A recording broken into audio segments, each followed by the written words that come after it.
You mean to tell me your species deliberately jumped out of perfectly functional aerial vehicles? For fun. Krixtal's secondary breathing bladders inflated with incredulity, causing their crystalline exoskeleton to shimmer under the bar's dim lighting. Oh yeah, skydiving's just the tip of the iceberg, buddy. Jake Thompson took another sip of his synthahol, enjoying the way his alien drinking companion's translucent appendages twitched with each new revelation about humanity. Wait till I tell you about free solo climbing. The veteran Proximan warrior, decorated with 17 campaign marks etched into their crystalline carapace, leaned forward across the sticky bar table. Free solo? Yep. Humans climb sheer cliff faces, thousands of feet up. No ropes, no safety gear. Just their hands, feet, and whatever handholds they can find on the rock face.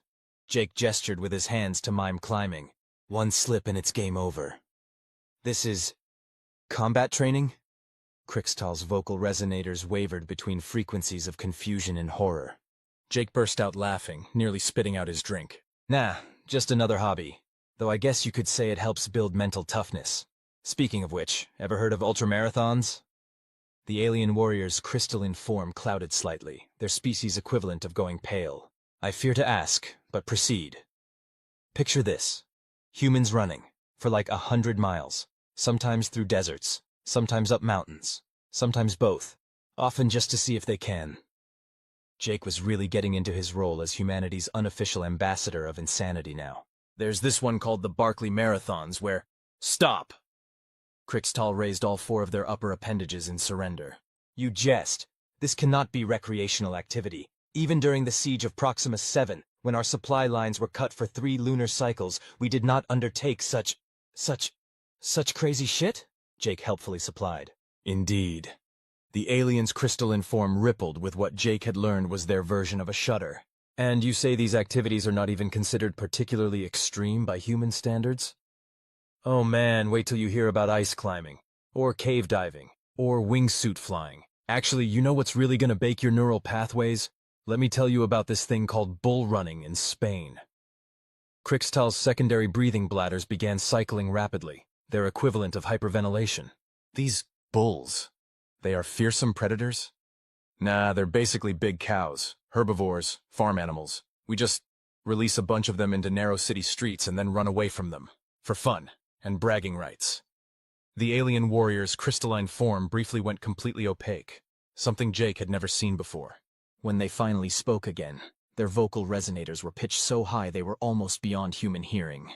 I begin to understand why the hegemony's tactical analysts were so insistent that direct conflict with humanity would be inadvisable. Krixtal's form slowly regained its transparency. Your species does not merely embrace danger, you actively seek it out. You create it where none existed, for entertainment.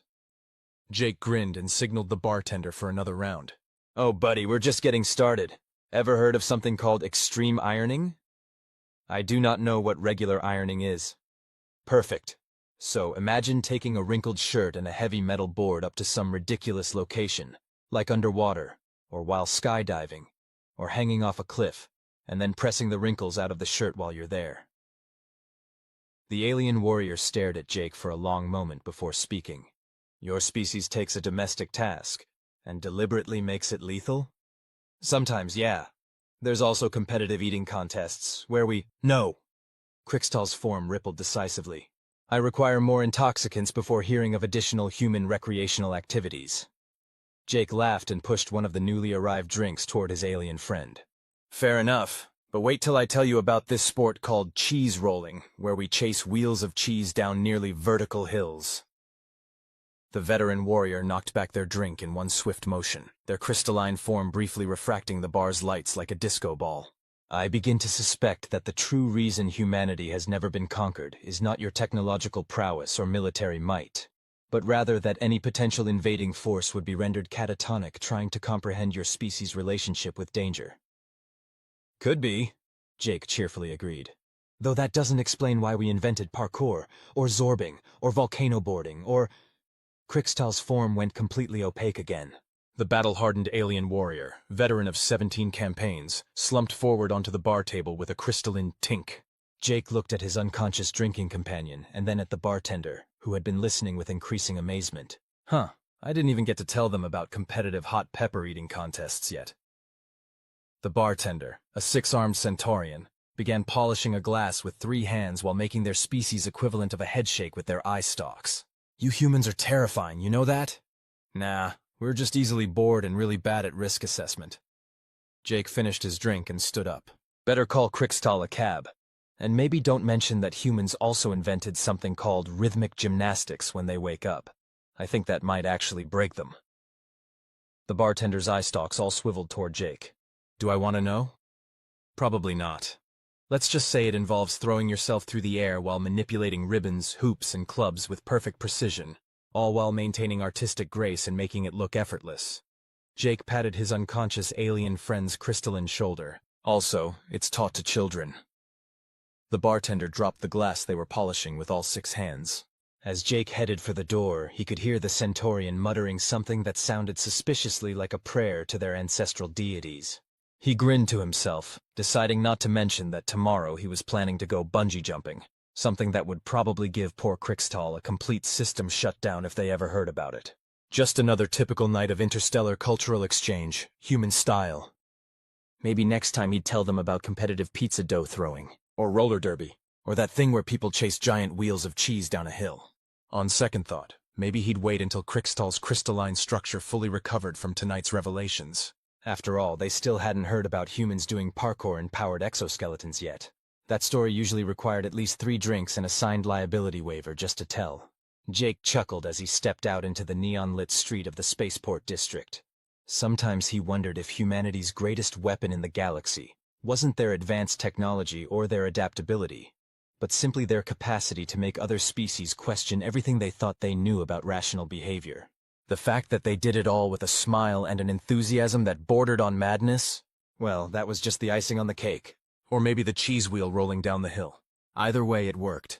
Behind him, he could hear the bartender still muttering about humans and their incomprehensible recreational activities. Jake made a mental note to come back next week and tell them about competitive axe throwing. Or maybe surfing. Or possibly both at the same time. He was pretty sure someone had tried that at some point.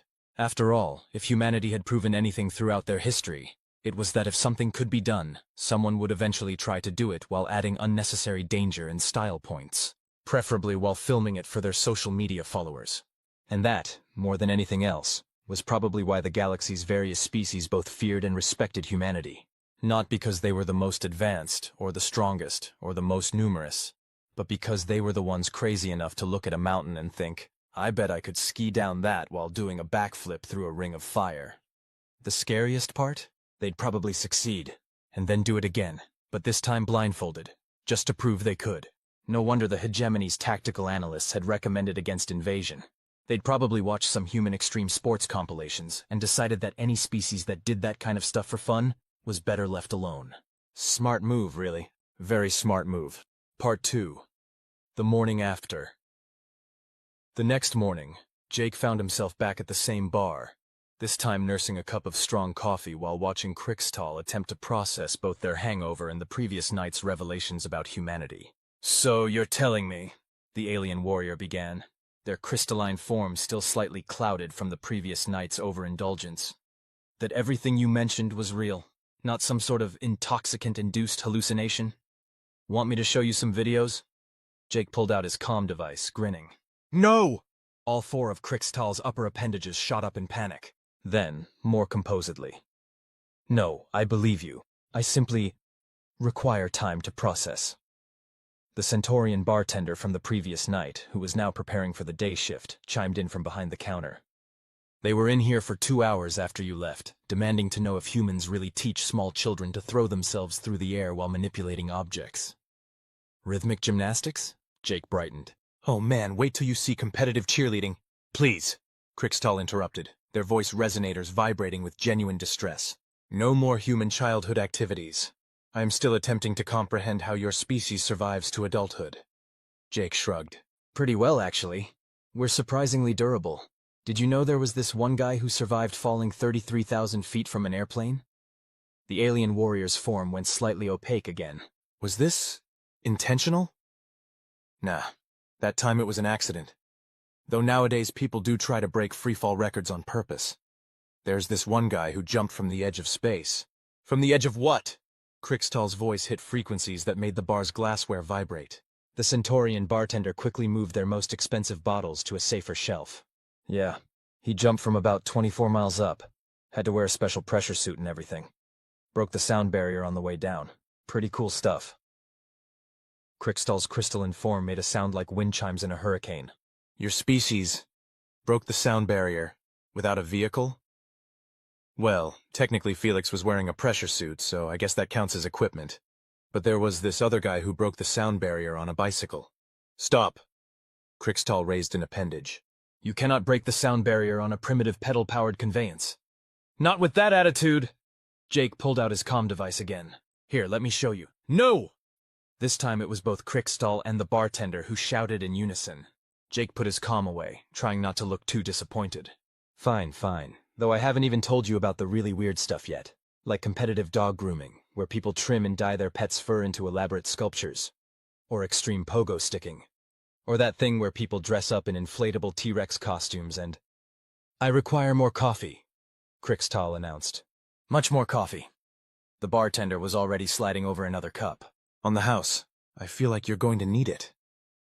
So anyway, Jake continued cheerfully, there's this sport called bog snorkeling. What? Krixtal interrupted, their vocal resonators barely functioning. Is a bog? Oh, it's like a really wet, muddy area full of decomposing plant matter.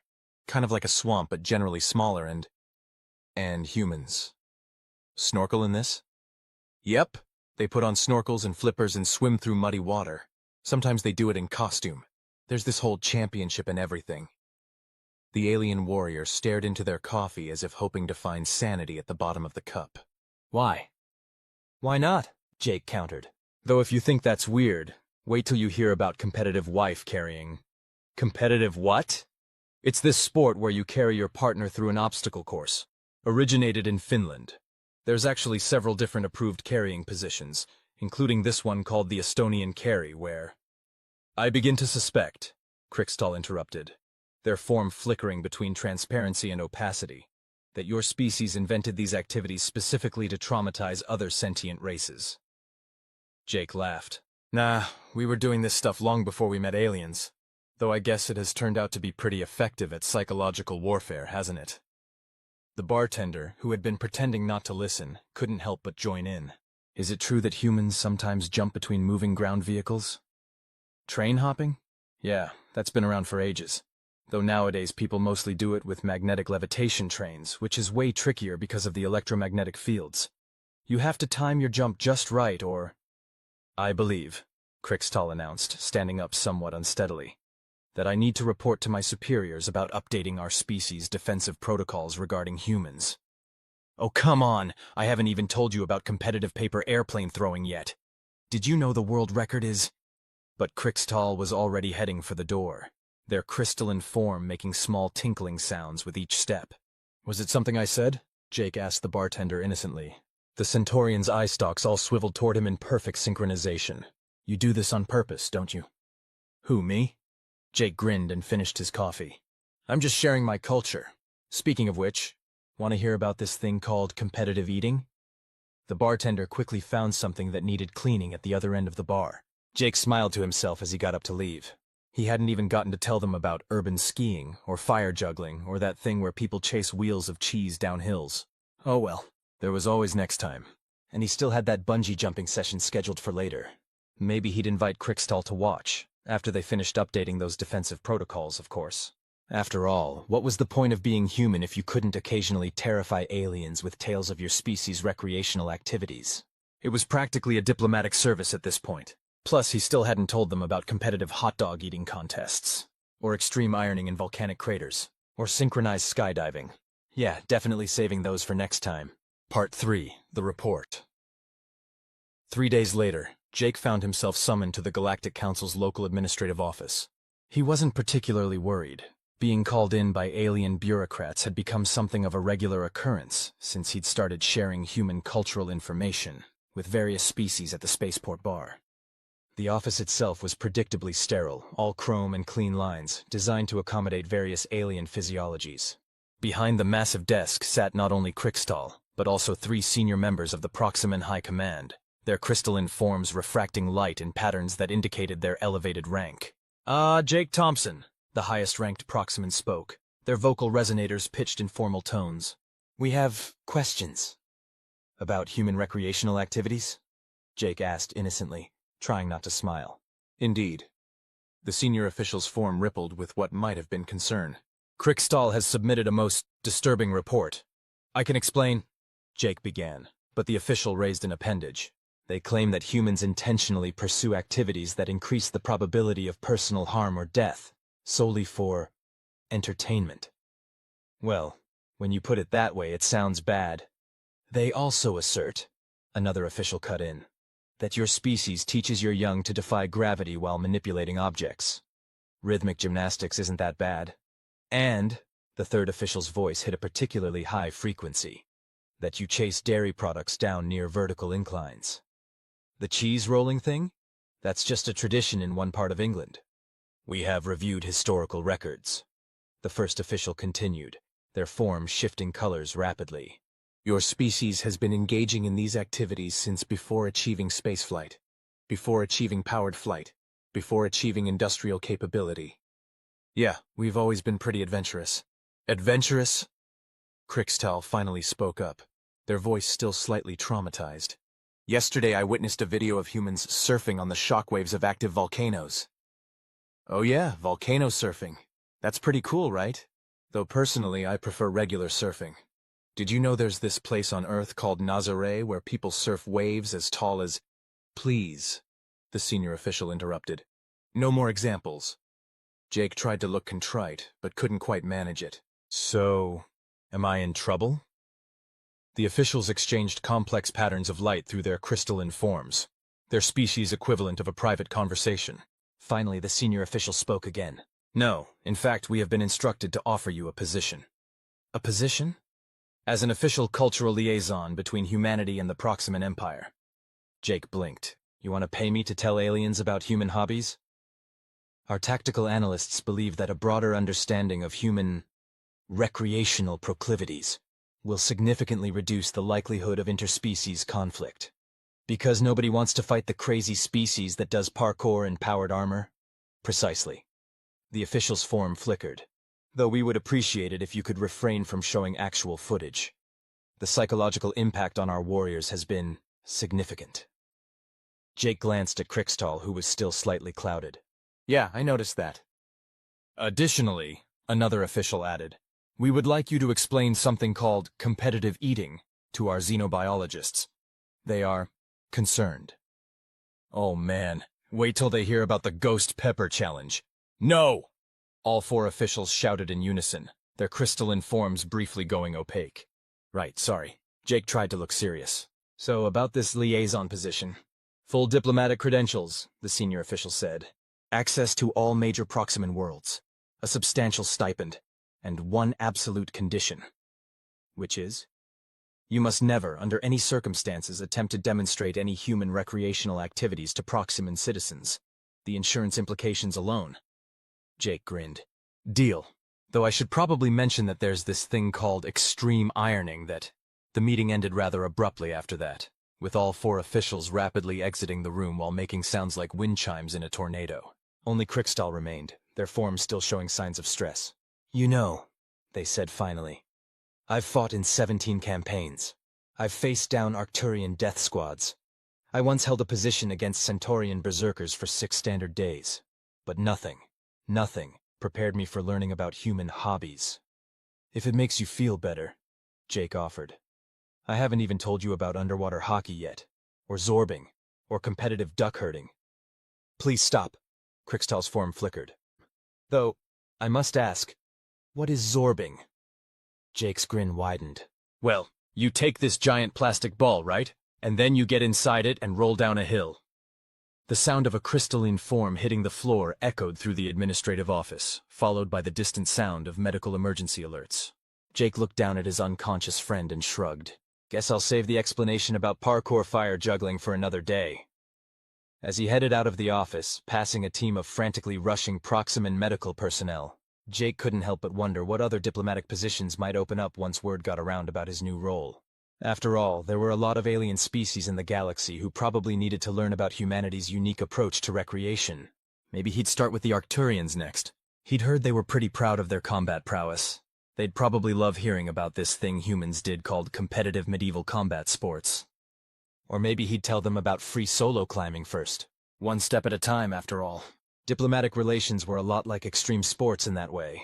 It was all about knowing when to push the limits and when to back off. Though he still hadn't told anyone about humans racing office chairs down public streets yet. Or about competitive pillow fighting leagues. Or that thing where people dressed up as monsters and chased wheels of cheese down hills. Yeah, this new job was going to be fun. Part 4. The First Mission. 1 week into his new role as humanity's official recreational activities cultural liaison to the Proximan Empire, Jake found himself aboard a diplomatic vessel bound for the Arcturian homeworld. His mission, according to the extremely carefully worded diplomatic brief, was to facilitate understanding of human recreational practices in a manner that minimizes psychological trauma to military personnel. The Arcturians, a species of highly evolved predators who prided themselves on their warrior culture, had specifically requested information about human combat sports after hearing rumors about something called Ultimate Fighting Championship. Jake's Proximan handlers had spent 3 days trying to convince him not to mention anything about extreme sports, but had eventually given up when he pointed out that professional fighting was technically one of humanity's tamer hobbies. So, the Arcturian High Marshal growled, all 6 rows of teeth gleaming under the council chamber's lights. Tell us about these human combat rituals. Jake looked around the chamber, noting the various battle trophies and weapons mounted on the walls. This was going to be fun. Well, he began casually, there's this thing called medieval combat sports where people put on full-plate armor and beat each other with real swords and axes. Yes. The High Marshal's enthusiasm made several aides flinch. This we understand. Warriors testing their might in ceremonial combat. Oh, it's not really ceremonial, Jake corrected. They hit each other full force. Sometimes the armor dents so bad they have to cut people out of it. And that's just the hobby version. Wait till you hear about professional ice hockey. Ice hockey? The High Marshal's head tilted in confusion. Yeah, people strap blades to their feet, grab curved sticks, and try to hit a small disc of vulcanized rubber at each other at about 100 miles per hour. On ice, while checking each other into walls and occasionally dropping their equipment to engage in fistfights. The chamber went silent. Even the most battle-hardened Arcturian warriors seemed to be processing this. And this is entertainment? One of the senior commanders asked. Oh yeah, we take our kids to watch it.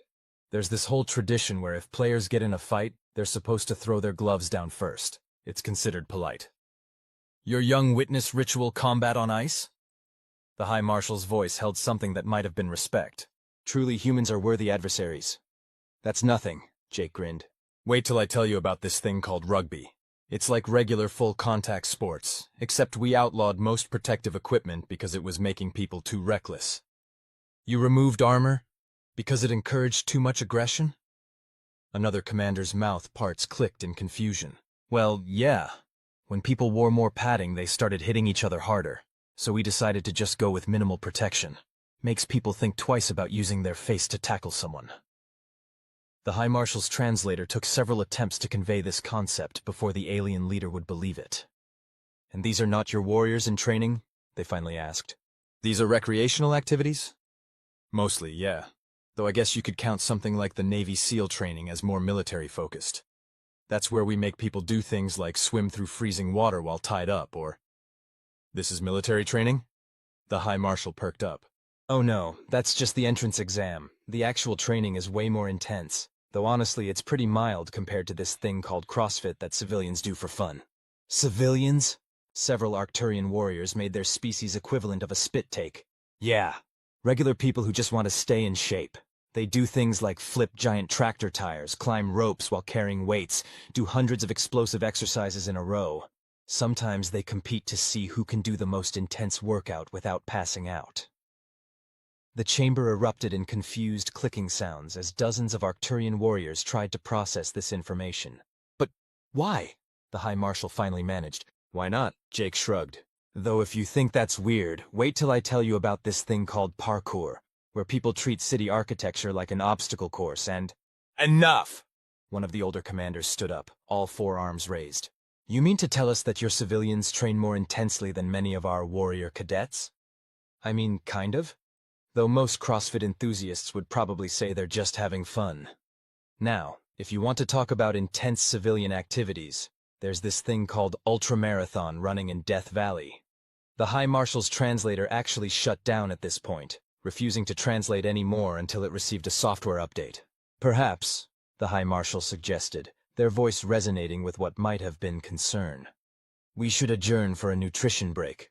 Our warriors appear to need time to process this information. Jake looked around the chamber, noting that several of the younger warriors were displaying their species' equivalent of a 1,000-yard stare. Sure thing.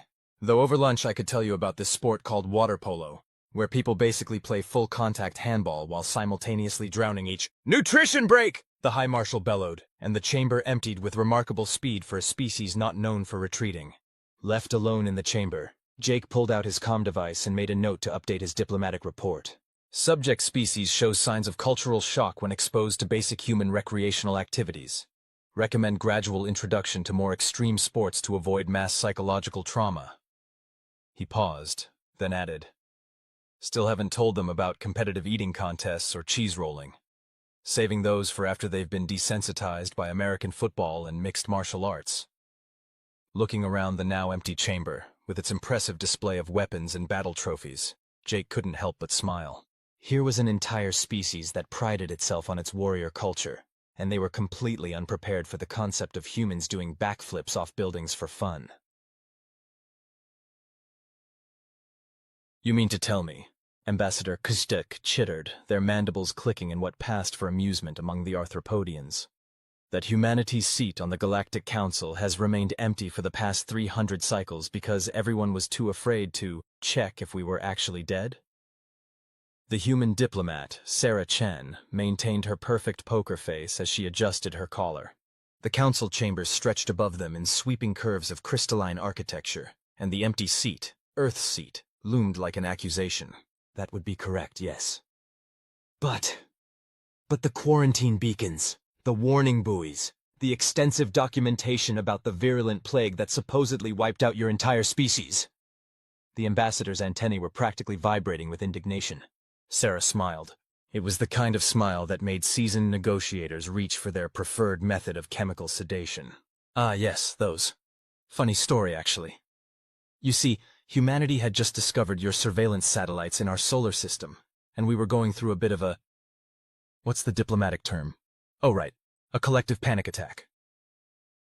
The vast council chamber had gone silent.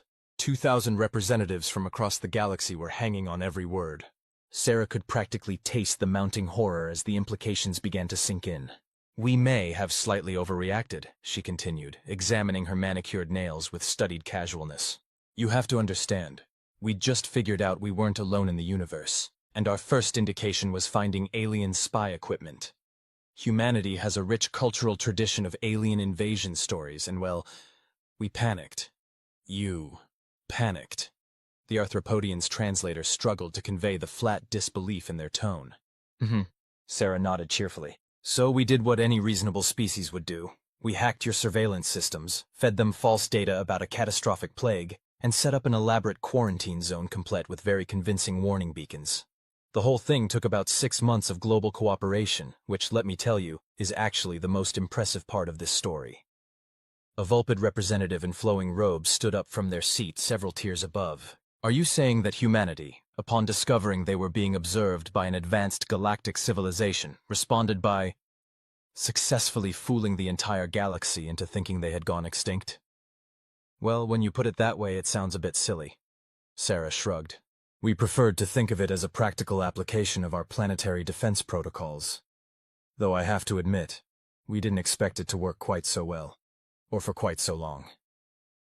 The chamber erupted in a cacophony of translated voices, ranging from outrage to admiration to straight-up hysterical laughter. Sarah waited patiently, counting backward from 10 in her head. Right on cue, a thundering boom echoed through the chamber as High Counselor Zixtal called for order. Ambassador Chen. The High Counselor's melodious voice carried effortlessly through the chaos. You must understand our consternation. Humanity not only detected our covert observation platforms, which were designed to be undetectable by pre-FTL civilizations, but managed to compromise them, feed them false data, and maintain this deception for 3 centuries. The technological and organizational implications alone are terrifying, Sarah supplied helpfully. Yes, we gathered that might be the case, which is why we decided it was finally time to come clean. You see, we've spent the last 300 years watching you watching us. Or rather, watching you very carefully, not watching us, because everyone was too scared to check if the plague warnings were real. She paused, letting that sink in. In the meantime, we've had 3 centuries to study your technology, your politics, your cultures, and your various approaches to galactic diplomacy. We've learned quite a lot. For instance, did you know that your quarantine protocols have 17 major security vulnerabilities? We've documented them all, along with suggested fixes in our application for council membership. The silence that followed was profound enough to qualify as a religious experience. Oh yes, Sarah continued brightly. We're applying for retroactive membership. According to Article 7, subsection 12 of the Council Charter, any species that maintains a successful seat on the Council for more than 100 cycles automatically qualifies for full voting rights, since Earth's seat has been technically occupied, if empty, for 300 cycles. The High Counselor's tentacles had gone an interesting shade of puce. That is a very creative interpretation of the Charter. We thought so too. Our legal team was quite proud of that one. They've spent decades studying council law, you see. Had to do something to pass the time while we were pretending to be extinct. A ripple of what might have been nervous laughter moved through the chamber. Sarah noted with satisfaction that at least a third of the representatives were already calling up the relevant charter articles on their data displays. The Vulpids, in particular, seemed to be having an intense but whispered debate about the legal precedents. But why reveal yourselves now? The Arthropodian ambassador had finally recovered enough to ask the obvious question. Sarah's expression softened slightly. Because we've learned enough about you all to know that we don't need to be afraid anymore. And frankly, maintaining a planetary-scale deception operation for 3 centuries is exhausting. Do you have any idea how hard it is to keep teenagers from posting on the galactic internet? We had to create an entire government department just to prevent social media leaks. She spread her hands in a universal gesture of openness. Besides, we figure if we manage to successfully lie to the entire galaxy for 300 years, we probably don't need to anymore. We've proven our point about humanity's capabilities, don't you think? The High Counselor's tentacles had begun to twist in what Sarah's xenology training suggested was either deep thought or indigestion. And if we were to object to this rather unprecedented application, oh, we'd be very disappointed. Sarah's smile didn't waver. We'd have to go back to Earth and tell everyone that after 3 centuries of carefully orchestrated deception, detailed legal research, and comprehensive analysis of galactic civilization, we have to start over from scratch. All those contingency plans, gathering dust. All those carefully documented security vulnerabilities, remaining unpatched. All those teenagers, finally free to post their Earth memes on galactic social media. The chamber erupted again, this time with a distinct note of panic. Sarah waited patiently as the High Counselor called for order, noting with satisfaction that the Vulpid delegation was now frantically waving for attention, their legal analysis apparently complete. The charter precedents are clear, the lead Vulpid declared, their fur bristling with academic excitement. Humanity's interpretation, while unusually creative, is technically valid. The empty seat gambit, combined with the minimum time requirement and the lack of any formal removal proceedings, does qualify them for full membership status. Sarah beamed. Wonderful. I was hoping someone would check that quickly. We've prepared a comprehensive briefing package for each delegation, including our full technological and cultural disclosure documents, our proposed contributions to various council initiatives, and, of course, those security vulnerability reports I mentioned. We are particularly excited about the cultural exchange possibilities. Did you know humans have created over 12 million unique stories about first contact scenarios? We've been very creative while we were hiding. The High Counselor's tentacles had progressed from puce to a concerning shade of chartreuse. I believe we will need to call a recess to review these materials. Of course. Take all the time you need. Sarah's smile took on a slightly sharper edge. Though I should mention that our disclosure package includes detailed documentation of every attempt to breach our quarantine zone over the last 3 centuries. including the ones that weren't officially sanctioned by the Council. We thought it might help speed up the membership process if everyone understood just how thorough our monitoring systems have been. The chamber went very, very quiet. Well then, Sarah concluded cheerfully. I'll just take my species' rightful seat while you review everything. Don't mind me. I brought plenty of reading material. 300 years of council meeting minutes to catch up on. You know how it is. As she made her way to Earth's long empty seat, Sarah could feel 2,000 pairs of eyes, or equivalent sensory organs, following her every move. The soft clicks and whirs of emergency communications being initiated filled the chamber like technological crickets. She settled into the seat with a contented sigh, pulling up her data display with practiced ease. As the council dissolved into barely controlled chaos around her, Sarah allowed herself a small, private smile. Phase 1 of humanity's grand entrance into galactic society had gone exactly as planned. Now came the fun part, teaching an entire galaxy how to deal with humanity's particular brand of chaos. The teenagers with their Earth memes were going to have a field day. Part 2, the humans are doing what now? 3 standard cycles after humanity's dramatic entrance into galactic politics, or as the Council's unofficial gossip channels had dubbed it, the Great Extinction Deception. Sarah Chen found herself explaining yet another uniquely human concept to a bewildered alien delegation. I apologize. The cephalid representative's color-shifting skin rippled with confusion. But you're saying humans intentionally create artificial problems to solve them. For fun? They're called escape rooms, Sarah explained patiently. And yes, we pay money to be locked in a room full of puzzles that we then have to solve within a time limit. The arthropodian ambassador's mandibles clicked rapidly. But why? Entertainment, challenge, team building. Sarah shrugged. The same reason we invented sports that involve throwing ourselves down snow-covered mountains on pieces of wood. The skiing thing. The Vulpid delegate's ears perked up. We thought that was another deception when we first saw it in your cultural database.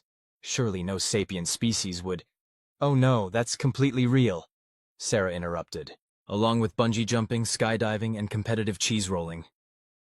The chamber went quiet as 2,000 different species translation matrices struggled with the concept of competitive cheese rolling.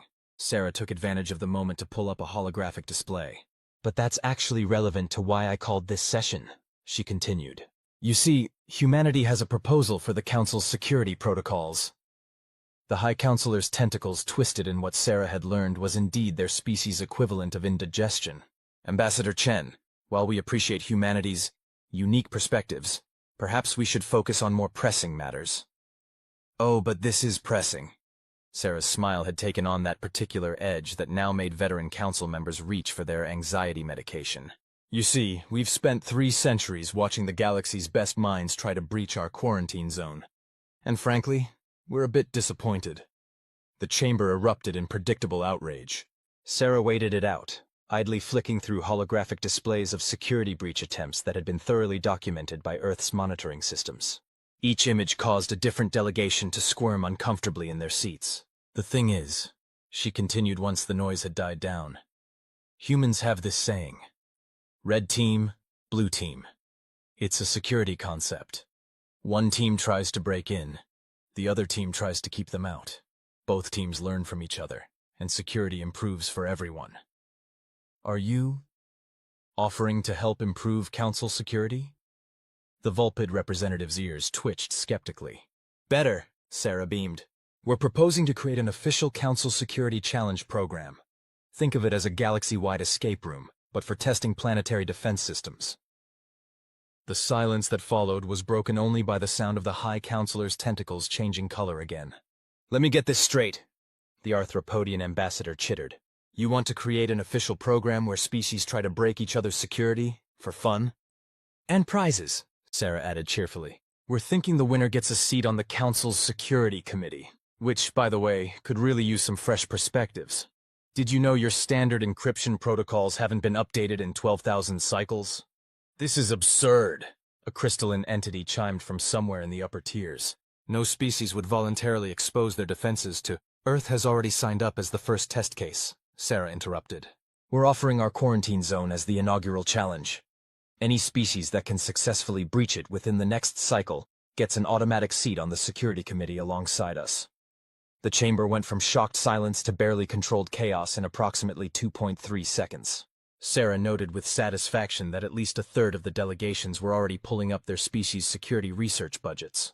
Think about it, she continued over the growing excitement. You all spent 3 centuries trying to figure out how we maintained that deception. Now's your chance to learn all our tricks, if you can crack them. And we get to learn from your attempts, making everyone's security stronger. Win-win.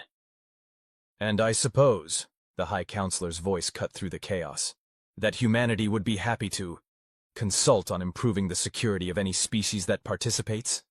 For a reasonable fee, of course. Sarah's smile was downright predatory now. We're calling it our ethical hacking initiative. Much better than having species try to break in secretly, don't you think?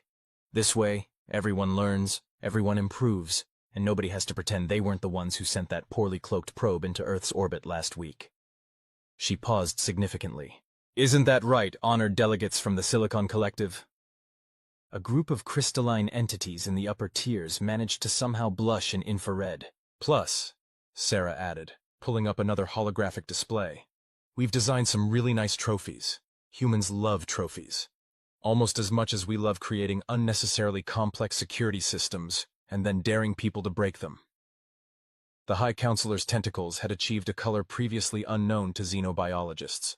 I suppose we should put this to a vote? Oh, definitely, Sarah agreed. Right after I finish showing everyone these highlights from our top 100 failed infiltration attempts compilation.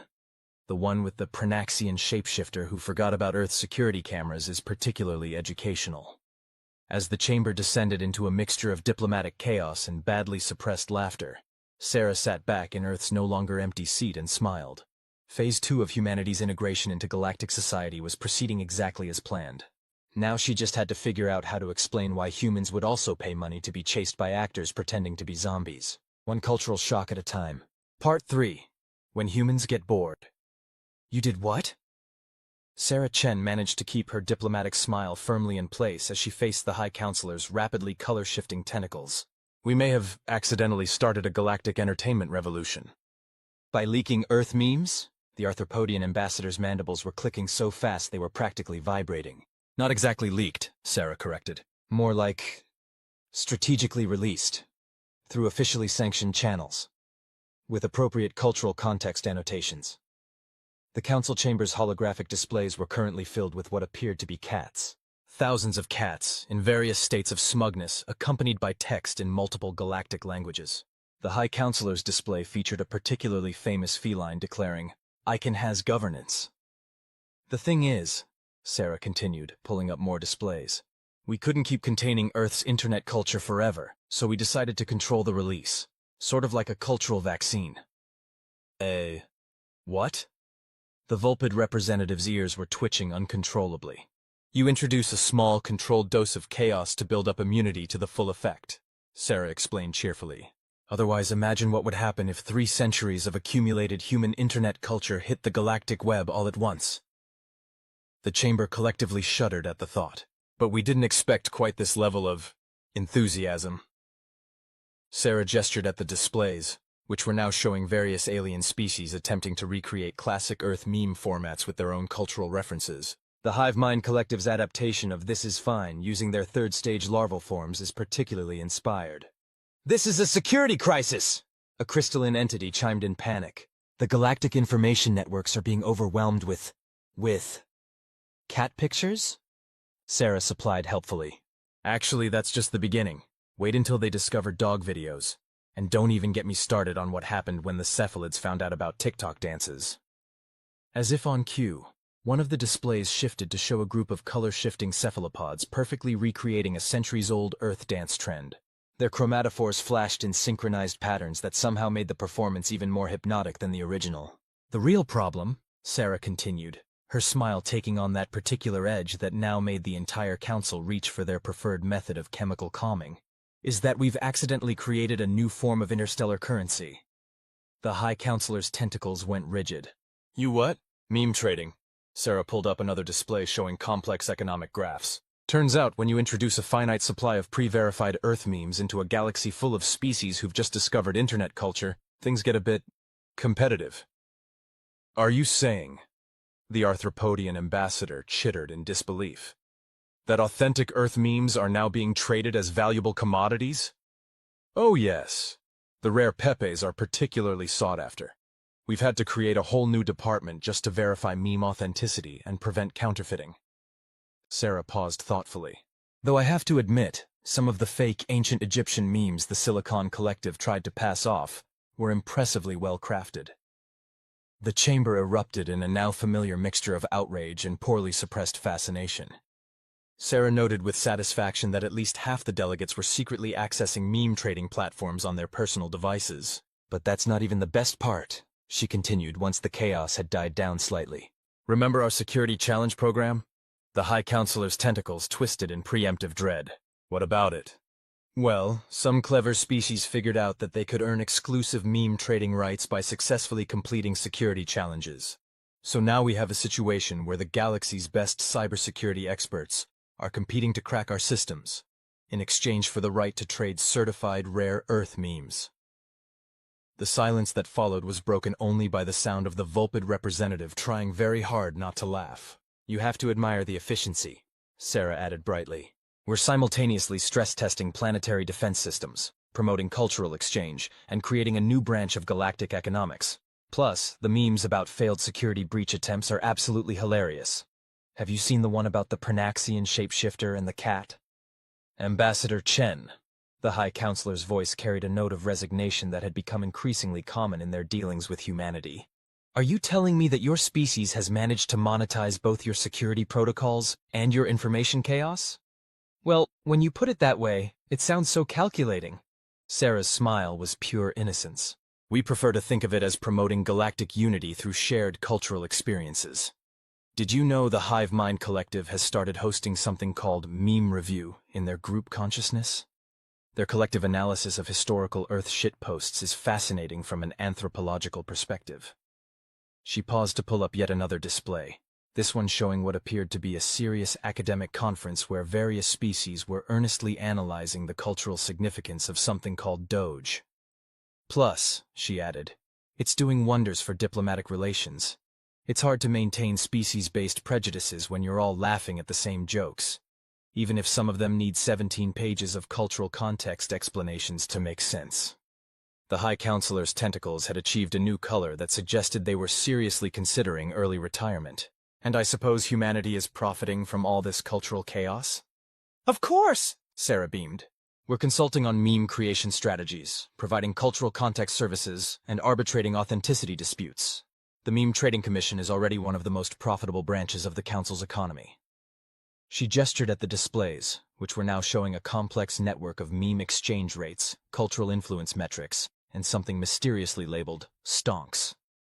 But more importantly, she continued, her expression growing slightly more serious. It's working exactly as intended. While everyone's been distracted by cats and trading rare pepes, they've stopped being afraid of us. Hard to maintain that terrifying species that fooled the galaxy image, when we're also the species that communicates through pictures of animals with funny captions.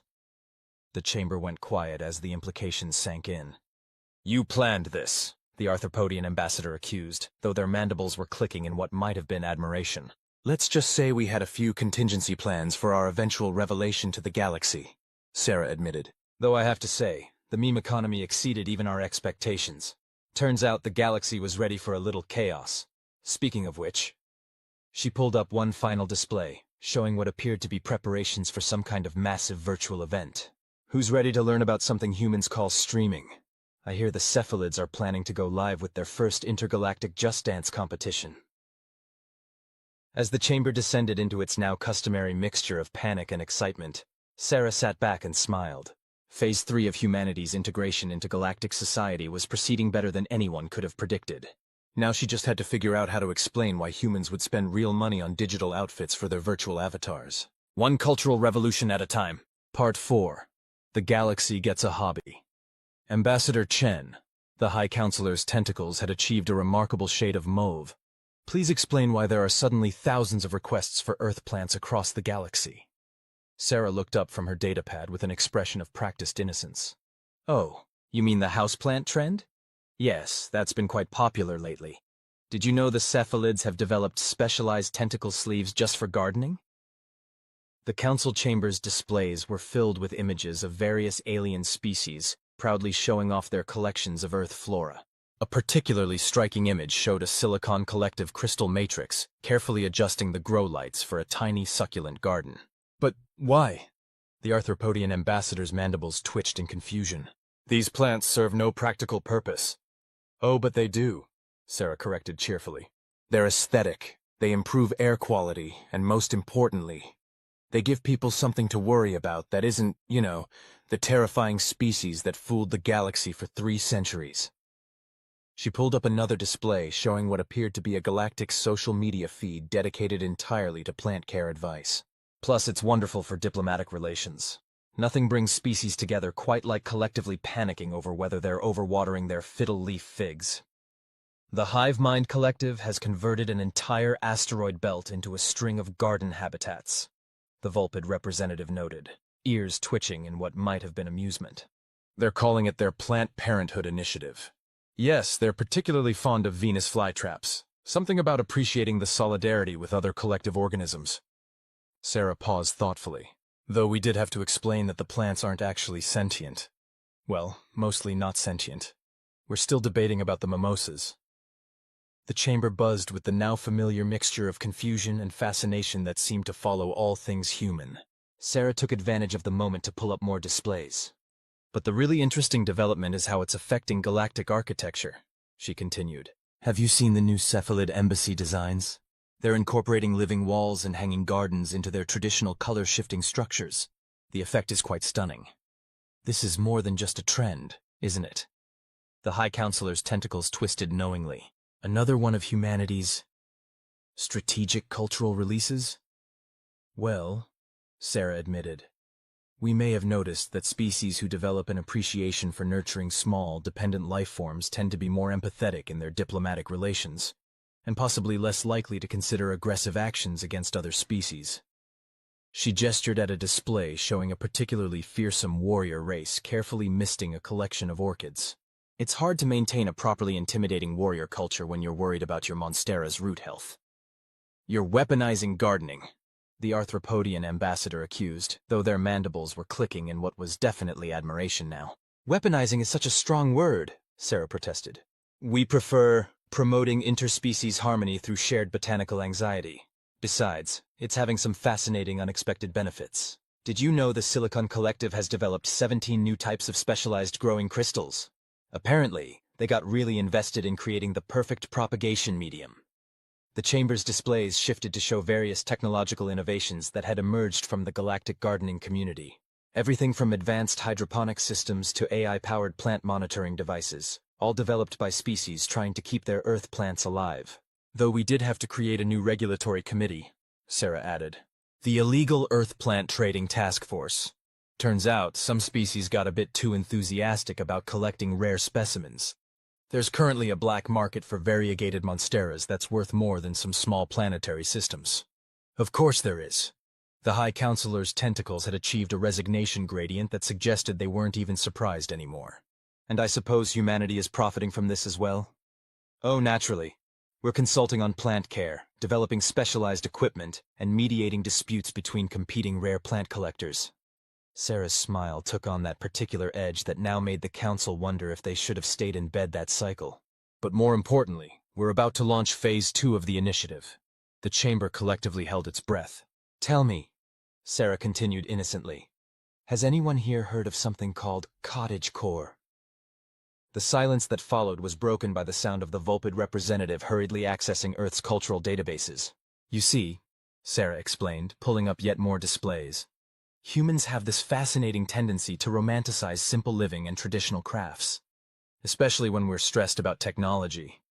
And since the galaxy is currently going through a bit of a technological anxiety phase, what with all the security challenges and meme trading, the displays filled with images of cozy alien habitats decorated with handcrafted items, traditional textiles, and, of course, plenty of plants. The Hive Mind Collective has already started a galaxy-wide knitting circle, Sarah added. They're particularly good at complex patterns, what with all the extra appendages, and the Silicon Collective's artisanal crystal-growing workshops are booked solid for the next 3 cycles. Ambassador Chen, the High Counselor's voice carried a note of something between amusement and despair. Are you telling me that humanity is now introducing the galaxy to hobbies? Well, everyone needs something to do between security challenges and meme trading, Sarah pointed out reasonably. And you have to admit, it's much nicer than having species spend their free time plotting invasions or developing new weapon systems. She gestured at the displays, which now showed various alien species engaged in everything from pottery to traditional earth baking techniques. A particularly charming image showed a group of cephalids attempting to master the art of sourdough, their tentacles covered in flour. Plus, she added, wait until they discover human crafting competitions. The cephalids' color-changing abilities are going to revolutionize cosplay. As the chamber erupted into its now customary mixture of excitement and mild panic, Sarah sat back in Earth's seat with a satisfied smile. Phase 4 of humanity's integration into galactic society was proceeding even better than their behavioral psychologists had predicted. Now she just had to figure out how to explain why humans would spend hours watching videos of other people